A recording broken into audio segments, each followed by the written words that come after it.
Hello everyone, Shinobi here. You can see the beautiful portrait of Doomweaver Valeria over there. Yeah, so this is going to be another Awaken Chaos Era video, and Ace has just dropped in the new patch along with 2 new heroes. I wish they had some epics and elites as well, but unfortunately we have got 2 legendaries here, or fortunately we can say 2 very interesting heroes. Okay, they are really powerhouse queens. You know, they're like their skills are very interesting. I was very impressed by the skills. At the same time, the patch was also very interesting. I'm not going to spend a lot of time on the patch because it is a long patch with just a couple of features on it. Okay, why do I say that?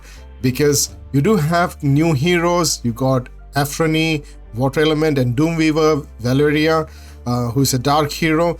But the rest of the events are stuff which deals with the Christmas event. So we have got Christmas event that's coming in starting from 24th of December to the 3rd of January, and you will also have a new limited summons including Afrani, Valeria, the Fire Valeria, not the Dark Valeria, Rick, and of course all the legendary dark and light heroes.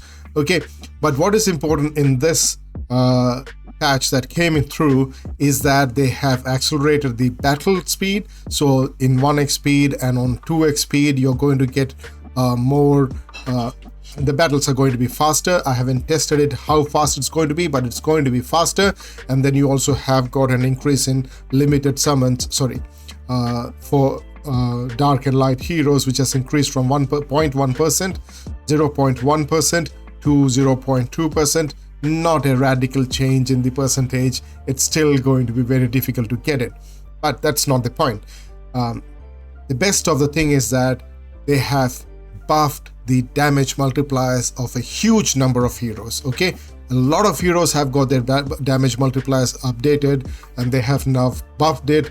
It has increased by 20 to 40%, which makes a lot of epics and legendary heroes that we were not using because they were hitting like wet noodles.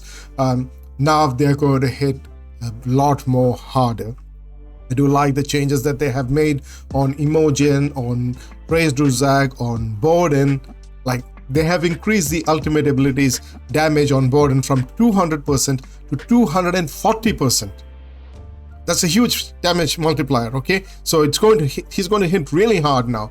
He'll get hit a lot more harder than what he used to hit. So I'm very impressed on what they have done with the damage multipliers of all these heroes. They've also changed the certain cooldowns. Some of the cooldowns have come down, like in case of Kyle, instead of having an 8-turn cooldown on his ultimate ability, he's now going to have 6-turn cooldown. They have also changed some of the abilities. They have replaced it from their old ability to new ability, like here in Trace Druzag, they have changed the special ability, and they've changed it to on successful positive effect removal, deals true damage equal to 20% of Trace Druzag's max health. So there are some changes in it. In case of the where is that Godfrey, his trait ability now increases the cooldown of the target's all abilities by 1 turn instead of just the ultimate ability. So such changes are very interesting, very important, and it's all buffs. There are hardly any nerfs. Of course there has to be some nerf, like this is a nerf over here for Marian Bladoshell Shadowblood. The actual effect is remove 1 negative effect instead of all negative effect, but that's just the bug or error in the description. Okay, it's not a big nerf kind of thing, it's just a description correction.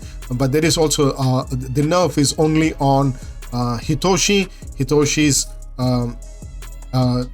max health based damage will not be effective against bosses in Ruins of God. So that's only in one area where that ability is not going to be effective, but in other areas it's going to be effective. So basically the patch in itself is a massively damage increasing patch, right? So it's going to increase the damage of a lot of heroes, which is really good for us. I'm like, yeah, that's what we need. These heroes were in the vault, they were doing nothing. I hope now they can come out of the vault and they can start doing more damage. Like Tia, she was not particularly involved, but she was used in a lot of areas, but now she can be used better because her speed has increased from 120 to 128, right? So she can be faster now. So I think like it is really good to say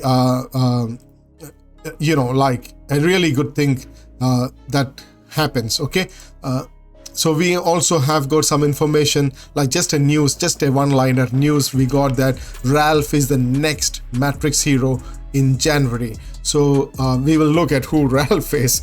Okay, and we will also look at the 2 new heroes that we have. So you can go through the patch, you can see the increases in damage multiplier that has happened, and it's a wonderful thing that they have done, that it was long awaited thing. We needed these heroes to deal more damage, and now they will be able to deal a little bit more damage. But remember that one thing, it's a two-edged sword. So when you go to Void Tower hard and you try to deal when you face against these heroes, they are going to deal more damage on you because their abilities are simply that now. So they will certainly be dealing more damage on you, but that's what happens. Okay, so you're just going to get both the problem. So we are also going to have in January, we are going to get the new Matrix hero, and that's going to be Ralph. And I think like if they are saying that, you know, it's going to be Ralph might already be someone who is there with us. So not here. Okay, let's first look at these 2 new heroes that we have here. So we have got Doomweaver Valeria. Her skill sets are very interesting, but the text is a lot confusing. Okay, I'm a bit confused about the text, but basically what her trait Perpetual Evil does is that so imagine you have a team going against a dungeon team or an arena team, okay, and your Valeria, the Doomweaver Valeria, has gone first and she dealt her ultimate, and then all your team members did their ultimate or did their turn, and then the enemy is hitting you, and they dealt so much damage on your Valeria that she should be killed, but instead of getting killed, she activates air raid. That's what happens here. Okay, so this is at the end of each of the round. Okay, at the end of each of the round, cast the basic ability on all enemies. So when she enters into this air raid mode, she upon taking fatal damage on herself, she will enter air raid mode and she will not die. Okay, but this happens only once in a battle. So I'm not really certain if the battle means the entire duration of the dungeon run or is it just one wave. It doesn't say that specifically, but I personally think that it is one wave. So she becomes immune to all attacks and effects but unable to actively attack.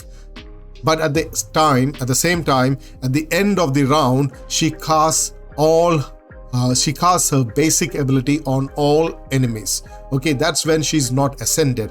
But when she's ascended, she casts her ultimate ability on all enemies. Okay, and when she deals her that damage, she dies. Okay, because she was supposed to die.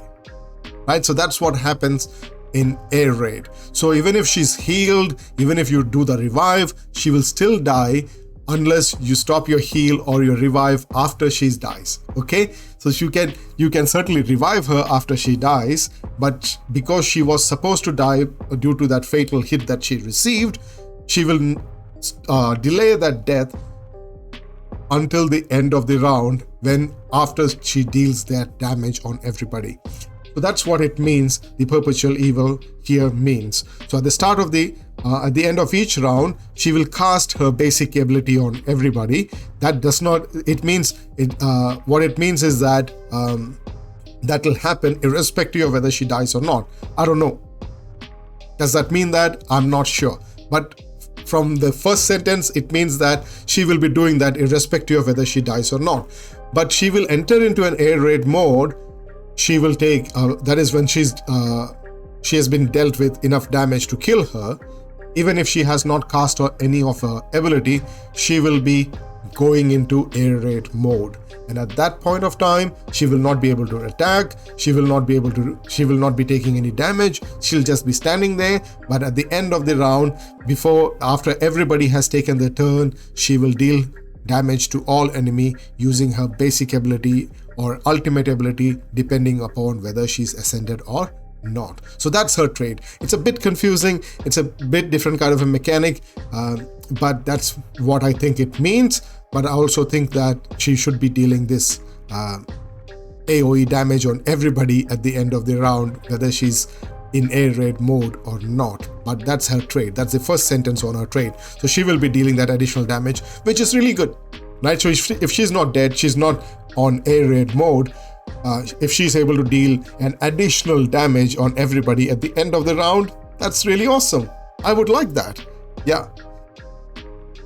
And now her basic ability is also very interesting. It will be very interesting to see how we can gear her up, because it's going to be a problem, because she requires focus to remove those buffs. So her basic ability deals 110% damage to one enemy and removes one positive effect on them.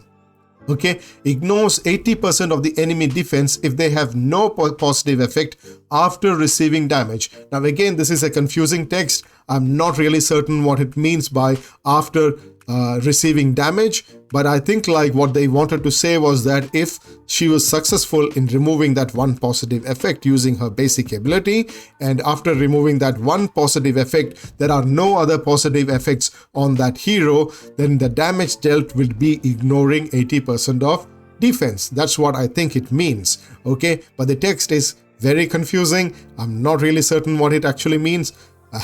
I can't certainly say that that's what is going to happen, but I think like that's certainly what it means from you know, that's the only explanation to it. But possibly they might be changing the text enough to show us what happens. But I think like if that is what is happening, if she's going to ignore 80% of defense and then do the damage, then that's a huge basic ability. Even if it's 110% damage that is being dealt, because they don't have any positive effect on them. Suppose the enemy had a increased defense on them, she's able to steal that and she deals 110% damage. That's going to be almost pure damage, because she's going to ignore 80% of the defense. That is huge. Okay, but the problem is she also needs focus, and she's got an S tier attack. She's got 1558 basic attack, which is very high, which is a very high basic attack, and she's got 128 speed, so she's going to be fast. She's got good defense, A tier defense, even though the health is a bit low. That's fine. She's an attack based hero. She's got very high attack, very good speed, and that means that she's going to deal a lot of damage. So even if you're not using this effect of her, she's still going to deal a lot of damage. But I would prefer that she has got some focus on her, because if you're trying to say that I'm going to give, instead of giving her a 5,000 attack, I'm going to bring her to 6,000 attack and ignore focus completely, what happens is that this effect will not come through, and instead of ignoring 80% of defense and get more damage, you'll be losing out on the damage. So your actual damage will be like around 4,000 of that of a 4,000 attack hero. So instead of that, bring her to 4,500, give her 110, 120 focus, and let her take out that one single buff on the hero. And if they do not have any buff on them, she will automatically be ignoring 80% of defense of that enemy, and you will be dealing more damage. The damage will be more than what you will get from 6,000 attack. Okay, so that's what I think it is. That's what I think you should be doing with Valeria over here. Okay, so let's look at her special ability. So in special ability, she removes all positive effects on one enemy and deals 195% damage. So damage is increased by 30% for each positive effect removed, which again is an awesome thing. So if you're going against someone who's going to gain a lot of focus, a lot of buffs, say Fianna, she gains a lot of buff, right? Or Edicris, she will be dealing huge damage on them. 195 plus 30. So for every buff, if the enemy has got like 3 or 4 buffs, she's going to deal almost 300 to 320, 330% damage, depending upon how many buffs is removed.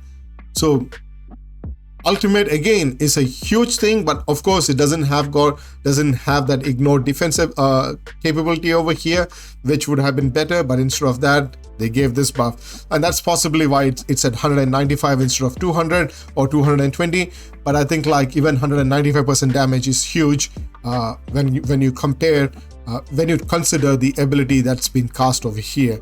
And then her ultimate is again massive, and it's also a bit confusing. Again, just like her basic and trait, this ability is also, the text is pretty confusing. So what this Gaze of Calamity, the ultimate ability, does is that she deals 165% damage to all enemies. That is an AoE damage, and she recovers 50%, health equal to 50% of the damage dealt. So she has got her own inbuilt survivability, which is again great because she's doing AoE damage. There's going to be a lot more heroes, and she can gain back a lot more health. Depends upon how many enemies are available, but she certainly is going to get a lot more health back. She applies stun to the enemy for 1 turn if they have no positive effect. Okay, so in basic, if they have no positive effect, she's going to ignore the defense. In this one, if they have no positive effect, she is going to place stun, which is awesome. Okay, and again, you can always use her in a stun set because her trait at the end of the round, she's anyhow going to deal an AoE damage on everybody, so you can build her in a stun set with a little bit of focus. Okay, so she applies a stun to the enemy for 1 turn. It doesn't say to a single enemy or to the main target, it says to the enemy, so it should be on everybody. So if she has got enough focus, she should be able to stun everybody. Okay, because it does not say anything else. But again, I'm a bit confused because it doesn't say enemies, it only says enemy. So I'm not really certain if it's going to be the main target or everybody. So, but I think it's going to be everybody because it doesn't say anything else. Okay, but don't take that for granted. They may change the text later on, but for now, I'm going to assume that it's going to be on everybody. Okay, so if they have no positive effect, that's when they have no positive effect after receiving the damage. So that means they have a comma over there, and that creates a problem and removes all positive effect on them if otherwise. So does that mean that if they have no positive effect, they deal stun, and if they have a positive effect, she is going to deal the stun and remove all the positive effects? Is that what it means? Or does it mean that if they have any positive effect, she will remove the positive effect and there's not going to be any stun? Right, so that's a question that I have. But what I think would possibly be happening is that she's just going to remove all the positive effect and then she's going to deal the stun. That's the simplest way I can look at that text and say that, oh, that's what is going to happen. But then she has to be able to remove all the positive effect. If she's not able to remove all the positive effect, then the problem would be that she will not be dealing the stun. So that's the only thing that I see from this text. So Doomweaver Valeria, her skill set, if we are able to build her up with that kind of a focus, if we are able to build her up around 4500 to 5000 attack, plenty of crit damage, and around 100 to 120 focus, I think like she's going to be excellent in dungeons, in arena, and Void Tower hard. Against arena, I'm not really certain how high she can go, but certainly going to be really good in Void Tower hard in dungeons. Yeah, so I'm very impressed with Doomweaver Valeria, and of course I do love that look of her, right? She is a really awesome hero to look at as well, and especially her portrait in that, ad one is really good. So the next hero that we have here is Afroni. Again, her animation is really cool. I hope the same kind of animation comes through when she's battling, but even though her skin looks more like a doll, Okay, yeah, it's not as impressive as Valeria, Doomweaver Valeria, but still the animations are really good. I'm not really impressed with that. The skin that she's got, the build, the look that she's got right now, but again, a good hero to look at. Okay, she too has got an S tier attack, but it's at 1455, 1455 attack, much 100 less than Doomweaver Valeria. Got a good health, little less defense, pretty good speed. 125 speed is good enough. Good crit rate. Okay, so let's look at her trait. Now her trait is also a little bit confusing to say that she's going to gain a Berserker. Okay, so that happens when she does her ultimate. So her Berserker is an ability which she can use when she's going to take fatal damage. Okay, just like in Doomweaver Asrina, both of them, when they take fatal damage, that's when it activates. So for her spiritual armor, she has got a lifesteal. It is increased by 50%, gains 3 at the start of the battle. What she gains is gains 3 rage, okay, at the start of the battle, and 1 rage on each attack. Upon taking fatal damage, if this hero has 4 rage, consumes all rage to convert the damage received into healing. So that's what happens. Now that's the Berserker thing, okay? So when she does her ultimate, she gains the Berserker. She has got 3 rage at that time, and she gains 1 rage from the attack, and afterwards when she gets a damage, she converts all those rage into healing, okay?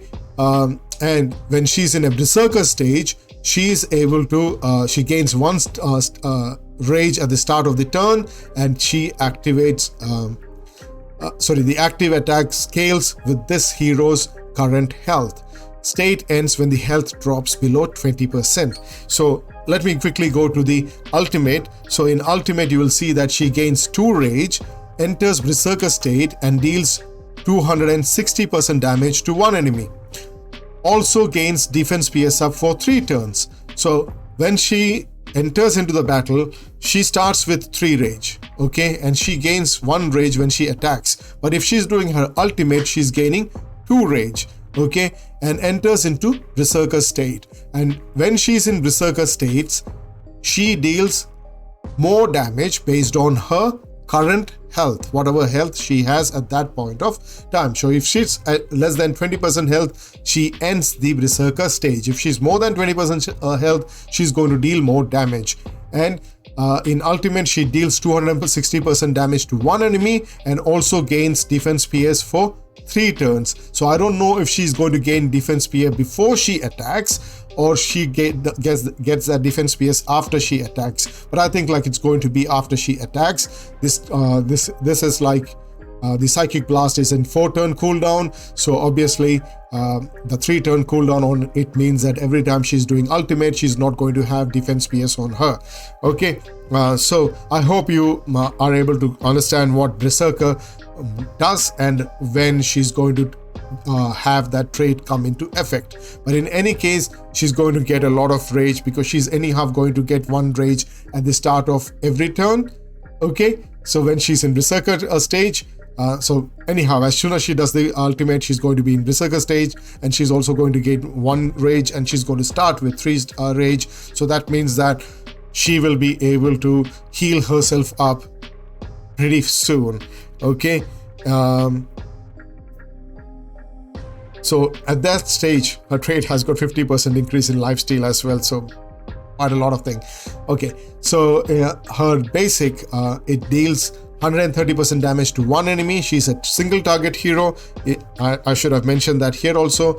Her ultimate is also dealing damage only to 1 hero, right? So she's got 260% damage, is in Berserker, and if she's in full health, she's going to deal massive damage. If she is ascended, she will be changing into Berserker 2, and then she will be dealing significantly higher damage. Okay, so that's the trait here that says in Berserker 2. Okay, so gains 1 rage at the start of the turn, active attacks damage significantly, scales with this hero's current health.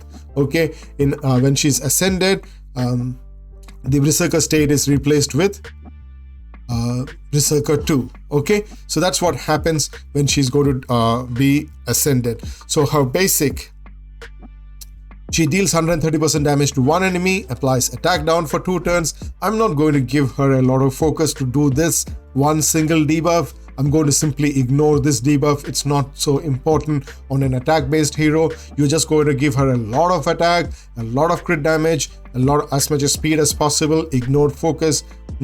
Attack down is not so such an important debuff that she can be placed. It's better to give more focus on the Dark Valeria than this hero. So because I want her to deal a lot of damage, and she's going to deal a lot of damage because she'll be having defense PS. As I've already finished my ultimate, now I'm doing my basic, and I'm going to have my defense PS until my next ultimate. So a basic is going to deal a lot more damage. Okay, so for her passive, upon taking critical strikes, launches counterattack to deal 200% damage. So she does her ultimate, she's got defense PS, she's now on her basic. As soon as she takes a critical hit, she's going to counterattack for 200% damage. It doesn't say how many rounds or how many times in a round. So it means that every single time she's attacked, she's going to do this counterattack. And then she at the start she's already done her ultimate, so she already has got 4 rage on her. So she's going to heal herself up. When she gets this damage, when she's going to take a fatal damage, she'll heal herself up, and that means to kill her, it will take 1 more turn. Okay, so she's already counterattacked you. She may even have killed you because she's got such a defense PS on her, and she's also got a pretty good basic on her. So I think like she's going to be a really good arena hero, single target arena hero, and maybe useful in some areas in dungeon because she's a water hero. Possibly you can use her. I don't know if you will be using her in Queen of Tides, maybe in Witch of the Wind, maybe. I'm not really certain. Might have to test her because she's going to deal a lot of damage. Might have to test her, and she's got her own lifesteal, she's got her own heals, she's got her own rage, and she's going to deal a lot more damage based on her current health. So possibly I might think of using her in Witch of the Wind, but at the same time, in Arena, she's going to be a beast. That's for sure. So that's what I think about these heroes. Let me know what you think about these heroes. Let me know what kind of gears you might be giving these heroes. I will certainly be trying to give my Dark Valeria if I get her. Not that I have her. If I get her. I hope I get her. Okay, but yeah, if I get her, I'll certainly be trying to give her as much as focus as possible, a lot of attack, a lot of crit damage, a lot of focus, as much speed as possible, and if possible in a stun set or in an average set. That's what Dark Valeria should be in. But yeah, I don't know. Let's see how it goes. The skill is certainly very interesting. I am pretty impressed with that skill. I'm very impressed with the new patch that has come through. I just like the way in which they have increased all the damage potential of a lot of heroes, including epic heroes, making them more viable in a lot of areas. I'm pretty sure they're going to be useful in a lot of areas, and I'm grateful for that. So that's what I think about it. So what do you think about it? Let me know in your comments. Please do like my videos, and of course do not forget to subscribe to my channel. So until then, you guys have a Merry Christmas, a Happy New Year, peace, love and blessings to all of you. Bye.